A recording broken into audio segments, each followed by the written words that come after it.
truthfully, we all require balance. And what balance looks like through these masculine and feminine poles are the masculine is the master of the time and space, and the masculine is the one that's moving forward, and the masculine one is the one that is creating sustainability, creating structure, creating stillness, creating clarity, sitting with focus and consciousness and deep meditation. He's grounding.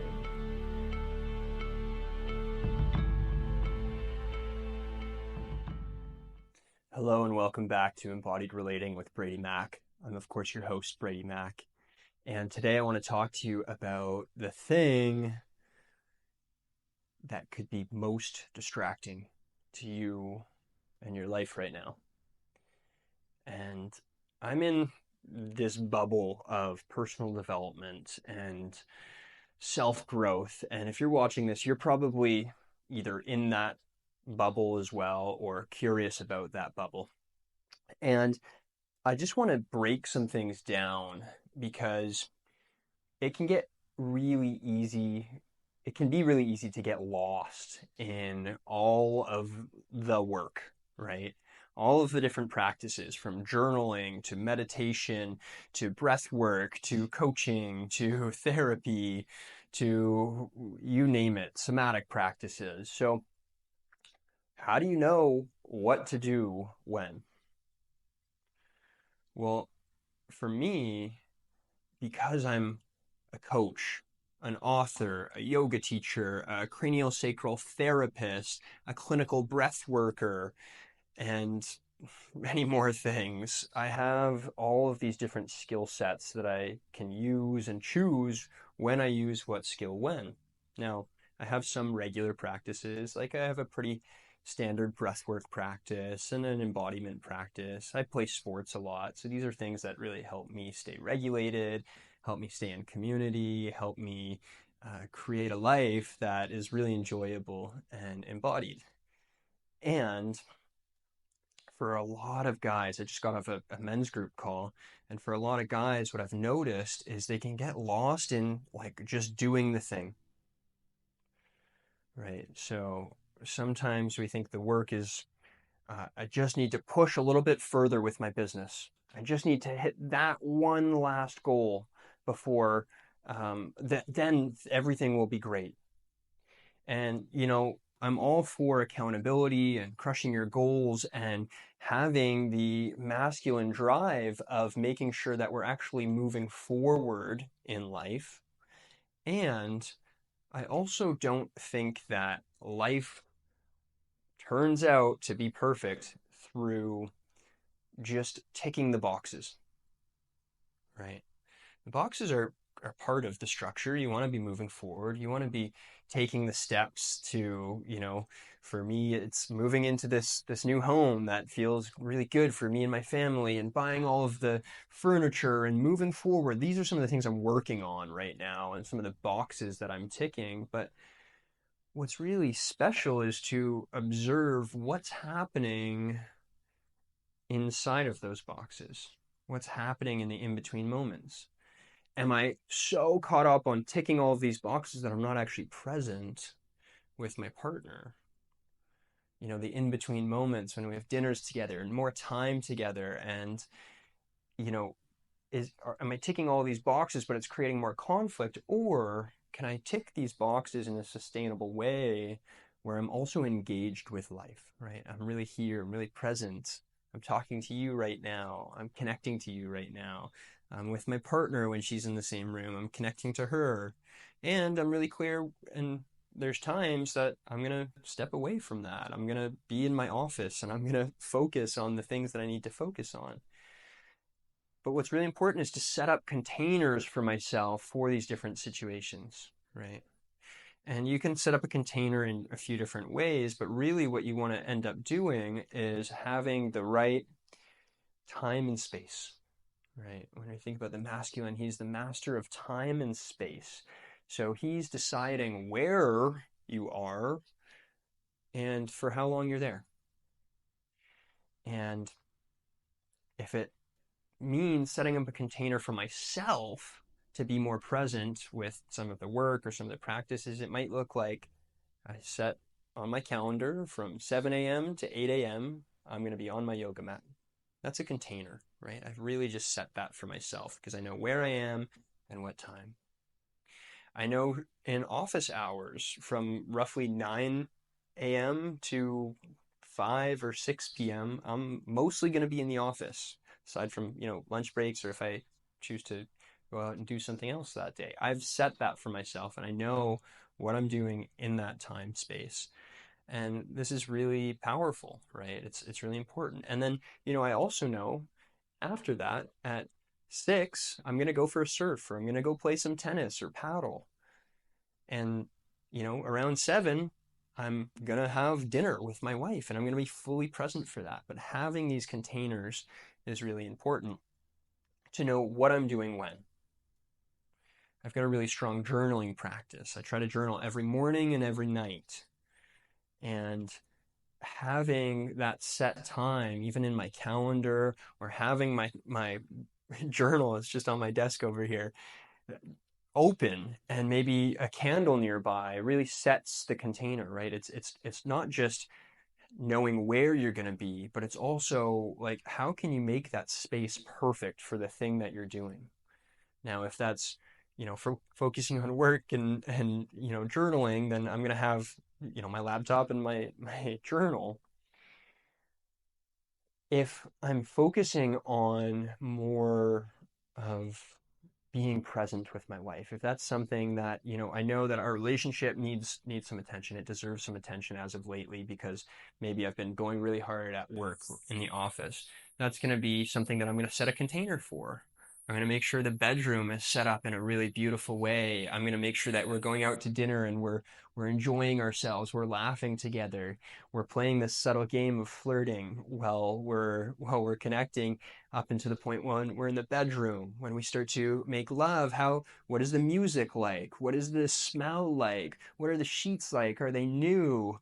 Is there a sense of connection and togetherness? Are there flowers in the space? Have I thought about all of the perfections of the time and the space? Do I know that we don't have anywhere to be? It's not just, oh, we have 15 minutes. Let's jump in for a quickie. No, it's let's set aside 3 hours. Let's set aside more than enough time to have this ceremony of lovemaking. So how can I create these different containers for myself? Now, we talked a little bit about work. We talked a little bit about, lovemaking. There's other things that we need in life, right? Because the masculine part of us that wants to move forward and go and go and go and tick the box and be on purpose and be in his mission, that's all good. But if I'm only living on that spectrum, I'm going to burn out.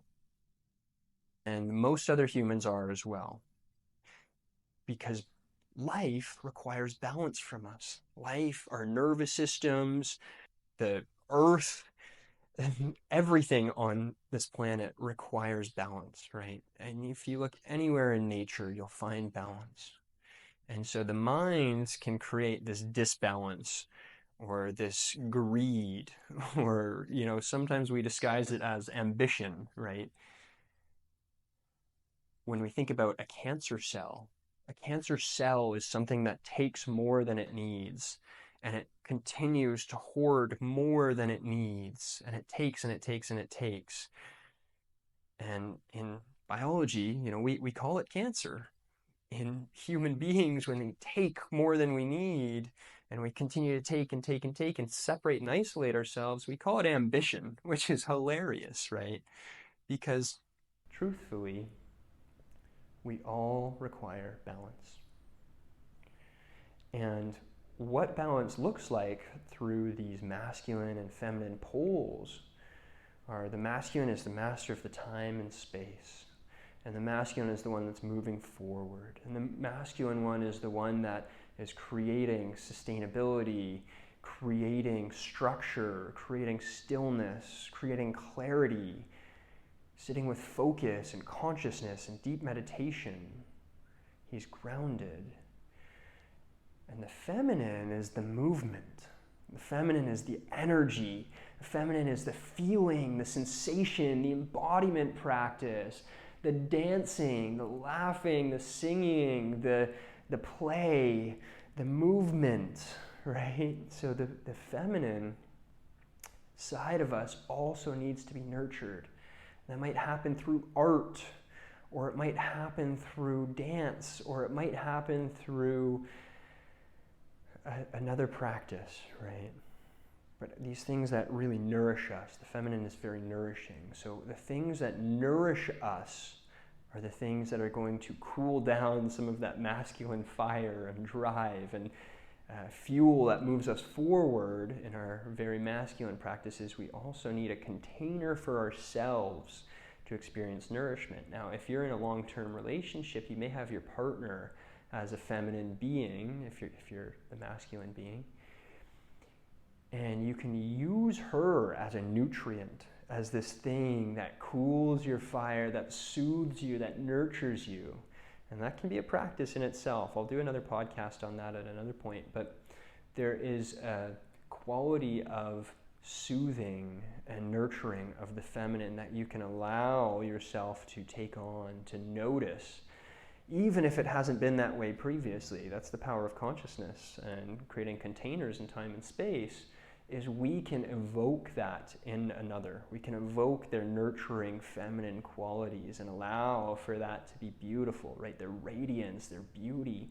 How can we allow for that to wash over us and just cool us? I think of at the end of a long day, guys just going to like maybe a bar and just watching this woman on stage just singing, and they just have a chance to exhale, to unwind, to allow for that to wash over them. Now, if you're not in a long-term relationship, or not in a relationship at all, or just not very nourished by the feminine around you, you can also create this for yourself, right? Because the beauty of being a human being is we have a masculine and a feminine side. So the process for that isn't just, being a dancer and just becoming this real feminine being that drops all of the boxes that you're ticking and drops all of the forward momentum that you have as a masculine being, but rather it's to be the masculine for your feminine. So it's to create a container or a space for your own embodiment practice, to create time and space for yourself to drop, to feel deeper into your body, to feel the sensations, to feel what it's like to express, to have spaces where you can express, and that might be through art, or it might be through group coaching, or it might be through meeting with your really good friend that you can share anything with, and just getting things off of your chest, expressing, and that's going to help cool the fiery momentum of the masculine. So we have both, right? And it's important that we understand when to use what. For me, my day typically looks like in the morning, a bit of more of a feminine practice and embodiment, but also then I go into a masculine practice of structure and routine, meditation or journaling, planning, right? Creating a time box for all of my day, understanding what I'm doing when. So I create the structure for myself, and part of what I'll schedule in every day is some fun, an opportunity for me to go play a sport, to go surfing, or to do a yoga class.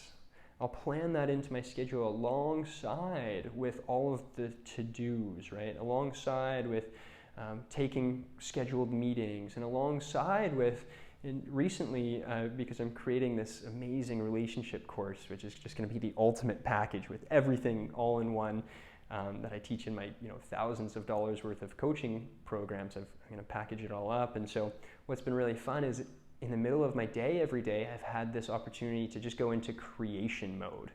So I book aside an hour about midday, and I've got all of these pencil crayons of all these different colors, and I've got this new book that I've decided is going to be the book for creating this course, and I'm in there with colors, and I'm It's a really creative process for me to be able to take all of the information and knowledge and all the teachings that I offer in my programs and put them into one creation. And so that's been a real feminine creative outlet for me at the middle of my day, right? So I have all of these planned areas and times and spaces for my creativity, my expression, my feminine side, my movement of my body, the feeling of my body, in between all of these more constructed meetings and admin stuff and scheduling. And so there's both happening, and it's been really fruitful for me to be able to drop deeper into creation. That was a big lesson that I learned this past year. Was I love to create, and I never thought of myself as an artist, but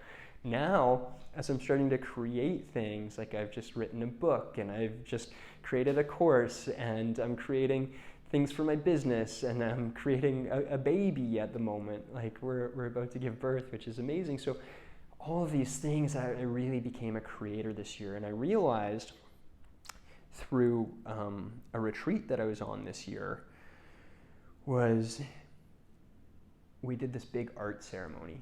And I was very in my masculine and pretty disconnected from my creative side. And I didn't think there was much to that, painting. I thought it was kind of like for kids, and we ended up doing this whole art ceremony for a full day. We had these big, huge canvases and every color paint, and we were just painting and painting and painting for the whole day. And at the end of the day, with this group of people that were on retreat with me, we went and we looked at each other's paintings.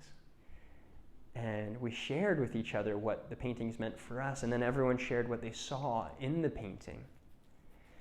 And this practice was amazing, because I was doing something that I thought was seemingly meaningless, creating a painting. But then at the end, when we all shared what our paintings meant to each other, I realized that creating art was the most meaningful thing that we could ever do, because it's an expression of us in a way that I can't put into words, but people got to see me and hear me in a way that they wouldn't usually. And I got to share a message with who I was that day and what I was feeling at the moment in a way that I never could. And this was the most amazing experience of creation. And so now I see myself as an artist. I see myself as a creator. And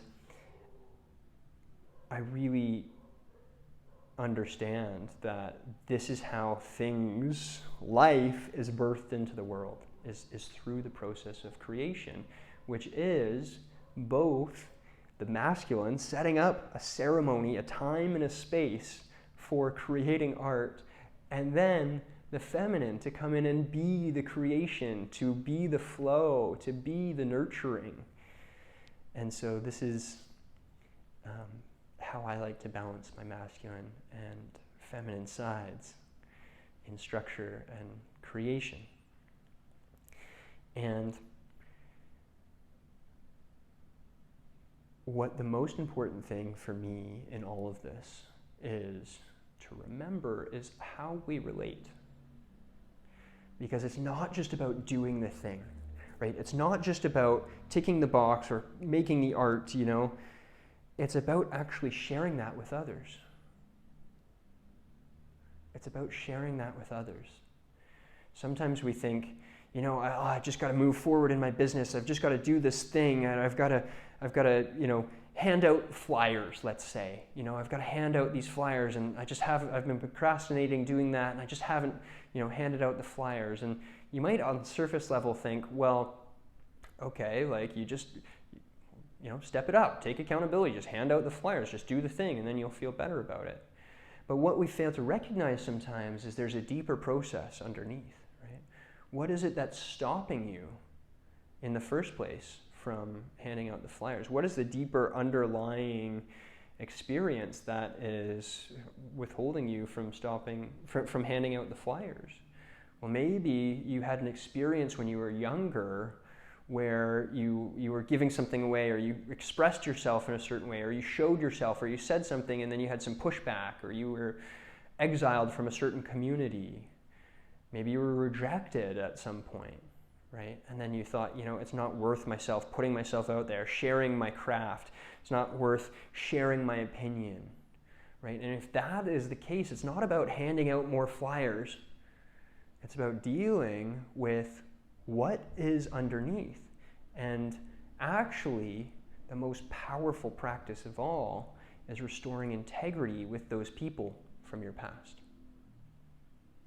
So how can you actually reach out to those people that maybe rejected you previously, or exiled you, or shamed or blamed you, and explain yourself to that person in a way where that relationship is no longer open and having control over you, but in a way where that relationship now is complete. So you've closed that loop. Now when you close the loop, I'm a visual person, so I like to visualize these loops stacking on top of each other. And if you had a loop that was open, it wouldn't be very structurally integral. But if you have these closed loops that stack on top of each other, you can start to build on that, right? And you can build and build and build. And so closing these loops in our life supports us in building our life. All of a sudden, you heal those relationships from before by setting up a container and speaking with integrity. Go check out a previous episode called Giving Feedback, Not Criticism, for the formula to do that. You start to build this life that all of a sudden you love expressing yourself. You love handing out these flyers. You love telling people about your business because you've healed those past relationships. I'm going to end it there because this is a longer video. And I want to know, before you leave, what have you learned? What is one key takeaway that you've learned? Put it in the comment section below. Thank you so much for being here, and I'll see you next week.